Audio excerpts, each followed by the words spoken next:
All right, so we'll do part D. Maybe we can finish all of them in one video. Okay, part D, we kind of like already get it because in this very specific case, due to the fact that's the only gas, and if we write Q out of that, that's in product. So it's partial pressure of carbon dioxide equals to Kp. So whatever Kp I solved from the first, PCO2 equals to Kp, in this case. Okay.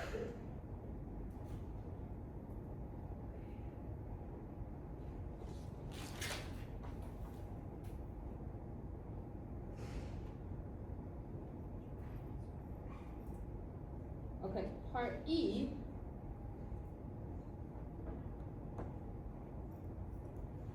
So we will use this.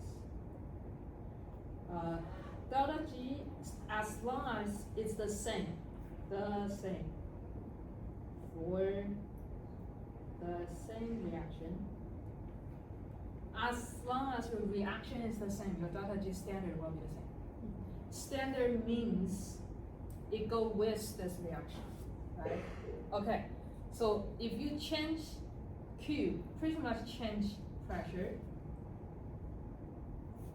of CO2 in this case. So previously I have 9.76, now change from 9.76 to 10 APM. Okay, you plug in the Q, you will find a new delta G. So delta G can be different for the same reaction. Even I have the same reaction, I can have different delta G. Okay, if it's larger than 0, spontaneous, equals to 0, equilibrium, smaller than 0, non-spontaneous. So if you plug all of them in, I think you will get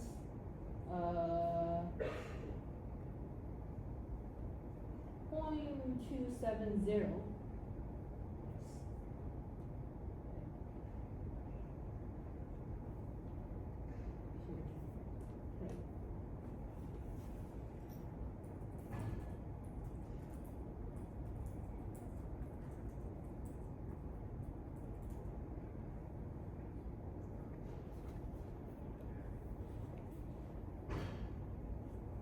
Quick question. I think the question probably is missing a negative. Did you get positive or negative on this one?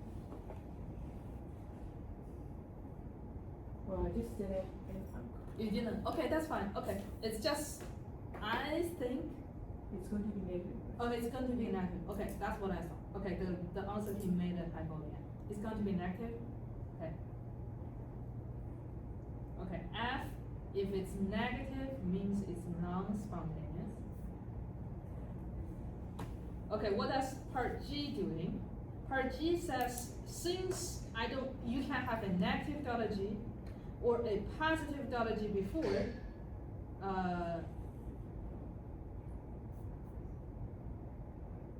have positive delta G? Yes, okay.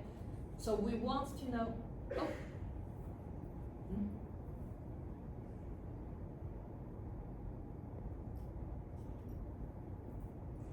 Okay, either way. I think just one of them has positive, one of them has negative. So the last part is delta G equals to 0. Oh, I think that was my bad. Probably they're right. It's positive. Yeah. Yes.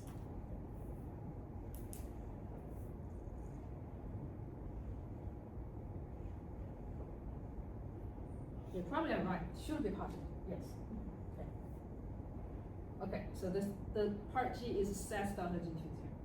So if we summarize what this part G and E is doing, let me zoom this one out a little bit. Little messy. Okay. Summary.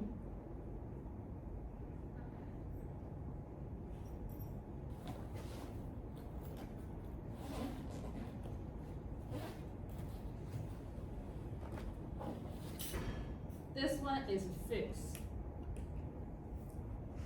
Sometimes we'll give you a bunch of concentration. Okay, this one is partial pressure. Sometimes we'll give you concentration. Whatever. You plug in those to find Q. Okay, and with everything else, if you plug in, if delta G is large, small, then large, small, or equal to 0, you figure out which state it is, spontaneous, non-spontaneous, or equilibrium. You get it? So when do we know it's partial pressure and when do we know it's concentration? Okay, if the reaction involves gas, then you plug in partial pressure. If the reaction has aqueous, you know it's concentration. Okay, there's another way we're setting, which is part G look like. Is we'll say if delta G equals to 0, you solve for Q. That's another way of asking. In this question, they asked for both. Cool? Okay, and then the only, usually we'll for sure have this part, is usually by delta H and delta S. Because that one is fixed as long as the reaction is fixed. Okay, everything else is either Q solve for delta G, or either give you delta G solve for Q. Yeah. Cool? Alright. Okay, what's your next one? Then you have one already.